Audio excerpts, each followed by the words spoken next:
আসসালামু আলাইকুম। এটিএন বাংলা সংবাদে সবাইকে স্বাগত জানাচ্ছি তানিয়া ইসলাম রাত্রি। ঢাকায় আজ আলাদা ৩ সমাবেশকে ঘিরে সকাল থেকে রাজধানীর সড়কে বাড়তি চাপ পড়েছে। জুলাই আগস্ট গণ অভ্যুত্থান শোক ও বিজয়ের প্রথম বর্ষপূর্তি উপলক্ষে দুপুরে শাহবাগে ছাত্র দলের উদ্যোগে ছাত্র সমাবেশের প্রস্তুতি চলছে।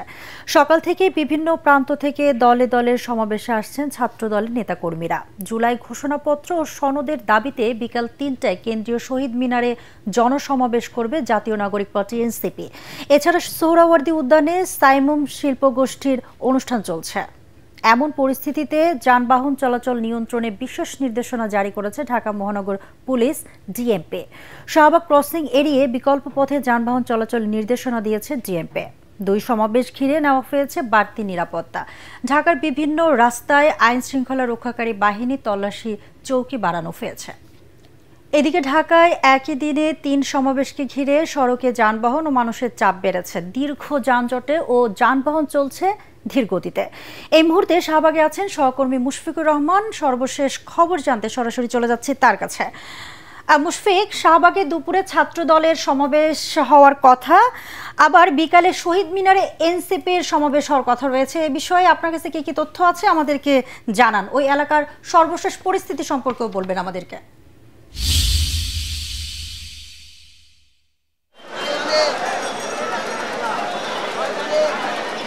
রাত্রি এই মুহূর্তে দাঁড়িয়ে আছি শাহবাগ মোড় এলাকায়। দেখতে পাচ্ছেন আমার পেছনেই কিন্তু মঞ্চ করা হয়েছে।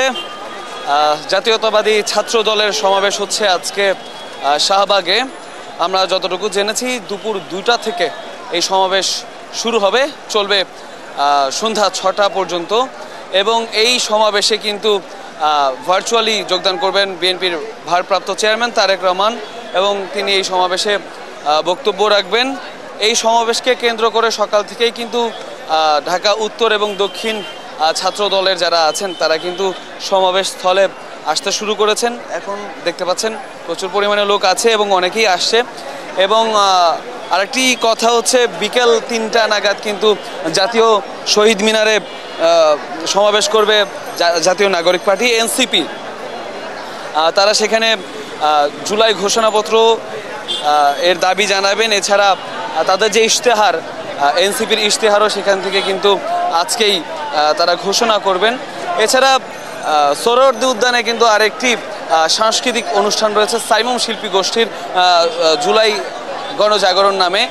সেটার কারণে কিন্তু এই যে এলাকাটা শাহবাগ এবং ঢাকা ইউনিভার্সিটি, সোহরাওয়ার্দী উদ্যান এবং শহীদ মিনার এলাকা, এই এলাকা এবং এর পার্শ্ববর্তী যে এলাকা, এখানে কিন্তু প্রচুর পরিমাণে যানজটের সৃষ্টি হয়েছে। আমরা দেখেছি বেশ কিছু রাস্তা বন্ধ করে দেওয়া হয়েছে এবং বিকল্প রাস্তা হিসেবেও বেশ কিছু রাস্তা বলে দেওয়া হয়েছে সেখান থেকে চলাচল করার জন্য। এছাড়া রাত্রি জানিয়ে রাখতে চাই, আজকে কিন্তু বিসিএস পরীক্ষা রয়েছে, এছাড়া রয়েছে হচ্ছে এইচএসসি পরীক্ষা।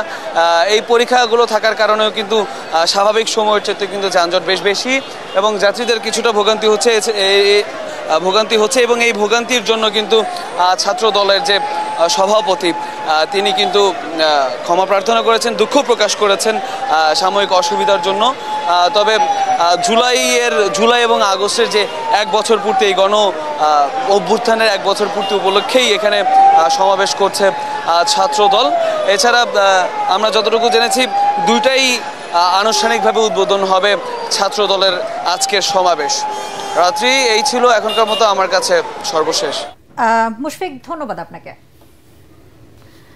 জুলাই আন্দোলনে গণহত্যার ঘটনায় মানবতা বিরোধী অপরাধের মামলায় ক্ষমতাচ্যুত প্রধানমন্ত্রী শেখ হাসিনা সহ 3 আসামির বিরুদ্ধে সূচনা বক্তব্য উপস্থাপন শুরু করেছে প্রসিকিউশন। ট্রাইব্যুনালের অনুমতি সাপেক্ষে রাষ্ট্রীয় টেলিভিশন বিটিভির মাধ্যমে বিচার কাজ সরাসরি সম্প্রচার করা হচ্ছে। কাল শেখ হাসিনা সহ আসামিদের বিরুদ্ধে প্রথম সাক্ষীর সাক্ষ্য গ্রহণ হবে। এই মামলায় শেখ হাসিনা ছাড়া অন্য 2 আসামি হলেন সাবেক স্বরাষ্ট্রমন্ত্রী আসাদুজ্জামান খান কামাল ও সাবেক আইজিপি চৌধুরী আব্দুল্লাহ আল মামুন। এর মধ্যে সম্পূর্ণ সত্য প্রকাশ করার শর্তে সাবেক আইজিপি চৌধুরী আব্দুল্লাহ আল মামুনের রাজসাক্ষী হওয়ার আবেদন গ্রহণ করেছে ট্রাইব্যুনাল। রাজসাক্ষী হিসাবে সকালে তাকে আন্তর্জাতিক অপরাধ ট্রাইব্যুনালে হাজির করা হয়েছে। তবে এই সময় তার হাতে কোনো হাত করা ছিল না। সকাল 9:25 দিকে তাকে কেরানীগঞ্জ কেন্দ্রীয় কারাগার থেকে মামুনকে ট্রাইব্যুনালে আনা হয়। আন্তর্জাতিক, ফিলিস্তিন রাষ্ট্র প্রতিষ্ঠা না হওয়া পর্যন্ত নিরস্ত্রীকরণে রাজি হয় রাজি নয় হামাস। এক বিবৃতিতে ফিলিস্তিনের স্বাধীনতাকামী সংগঠনটি বলে, ফিলিস্তিনি ভূখণ্ডে ইসরায়েলের দখলদারিত্ব প্রতিরোধের পূর্ণ অধিকার রয়েছে তাদের, যতদিন না জেরুজালেমকে রাজধানী করে স্বাধীন ও পুরোপুরি সার্বভৌম ফিলিস্তিনি রাষ্ট্র গঠন না হবে অস্ত্র ত্যাগ করবে না তারা।